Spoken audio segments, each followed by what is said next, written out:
Shabbat. Let us welcome our King with small prayer. పరిశుద్ర యేసయ్య నీ ఘనమైన నామాన్ని బట్టి నీకే కృతజ్ఞతాస్తుతులు చెల్లించుకుంటున్నాం తండ్రి. నీవు మాకు ఇచ్చిన అతి శ్రేష్టమైన సమయాన్ని బట్టి నీకు కృతజ్ఞతాస్తుతులు చెల్లించుకుంటున్నాం. నిన్ను కీర్తించడానికి, నిన్ను మహింపరచడానికి, నేను కొనియాడడానికి, నీ యొక్క మాటలు వినడానికి తండ్రి మీరు మాకు ఇచ్చిన యొక్క గొప్ప సమయాన్ని బట్టి నీకే కృతజ్ఞతాస్తుతులు చెల్లించుకుంటూ తండ్రి నీ కొరకు మమ్మల్ని సిద్ధపరుస్తున్న విధానాన్ని బట్టి నీకే కృతజ్ఞతాస్తుతులు చెల్లించుకుంటూ సమస్త మహిమకంత నీ నామానికి ఆరోపించుకుంటూ యేసయ్య పరిశుద్ధమైన నామములో సమస్తం పొంది అనుభవిస్తున్నాం మా ప్రియ పరలోకపు తండ్రి. ఆమేన్.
Praise the lord. యేసుక్రీస్తు పేరిట మీ అందరికీ నా వందనాలు. ఈ రోజు దేవుడు మనతో ఏం మాట్లాడుతున్నాడంటే మత్తయి సువార్త 7వ అధ్యాయం 7వ వచనం. అడుగుడి మీకు ఇయ్యబడును, వెదకుడి మీకు దొరుకును, తట్టుడి మీకు తీయబడును. ఈ రోజు దేవుడు మనతో ఏం మాట్లాడుతున్నాడంటే మనల్ని అడగమంటున్నాడు, మనల్ని వెతకమంటున్నాడు, మనల్ని తట్టమంటున్నాడు. మరి ఆయన అడగమన్నప్పుడు, ఆయన వెతకమన్నప్పుడు, ఆయన తట్టమన్నప్పుడు మనం ఏం అడగాలి, ఏం వెతకాలి, ఏది తట్టాలి అనే విషయాన్ని మన బైబిల్ గ్రంథంలో నుంచి స్పష్టంగా మనం నేర్చుకుందాం. బైబిల్ గ్రంథంలో మనం దావీదును చూసినట్లయితే దేవుడు దావీదును బట్టి ఎంతగానో సంతోషించాడు. ఎందుకంటే దావీదు అడిగే ప్రతి ఒక్క వాటిని దేవుణ్ణి ఎంతగానో సంతోషపరిచేది. దావీదు వెతికే ప్రతి ఒక్కవి దేవుణ్ణి ఎంతగానో సంతోషపరిచేది. దావీదు ప్రవేశించే ప్రతి స్థలంలో దేవుణ్ణి ఎంతగానో సంతోషపరిచేది. ఎలా అని మనం చూసినట్లయితే కీర్తన గ్రంథము 27వ అధ్యాయం 4వ వచనంలో మనం చూస్తే యెహోవా యొద్ద ఒక వరం అడిగి తిని దాన్ని నేను వెదకుచున్నాను. యెహోవా ప్రసన్నతను చూచుటకును ఆయన ఆలయంలో ధ్యానించుటకును నా జీవితకాలం అంతయు నేను యెహోవా మందిరంలో నివసింపగోరుచున్నాను. అంటే ఇక్కడ దావీదు ఏమని అడుగుతున్నా అంటే నీ యొక్క ప్రసన్నతను నేను చూడాలి, నీ యొక్క ఆలయంలో నేను ధ్యానించాలి, నీ యొక్క మందిరంలో నేను నివసించాలి.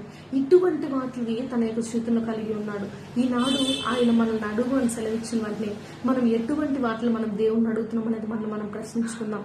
వేటి విషయమే మన యొక్క హృదయం వెతుకుతుంది, మన యొక్క కళ్ళు వెతుకుతున్నాయి, మన యొక్క చేతులు చేయాలని ఆశపడుతున్నాయి, మన యొక్క పాదములు వేటి విషయమే పరిగెత్తున్నాయో మనం గమనించుకోవాలి, మనం పరీక్షించుకోవాలి.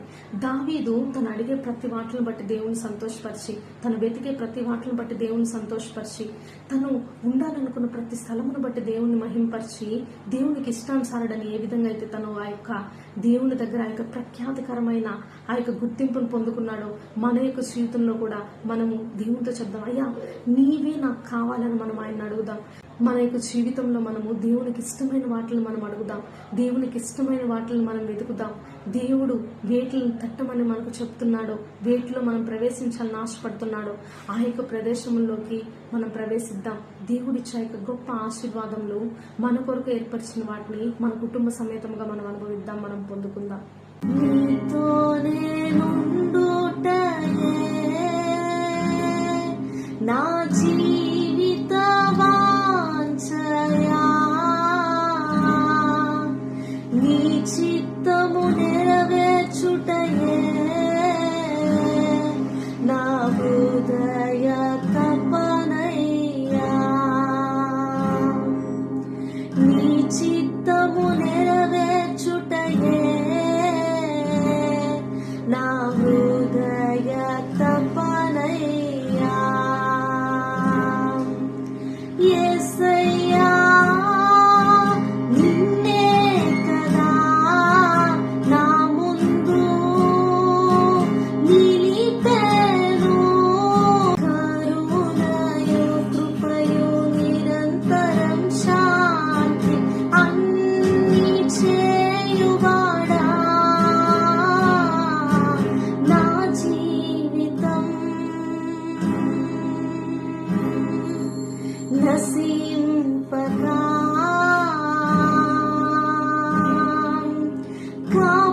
కాపాడువాడా నా కాపరి,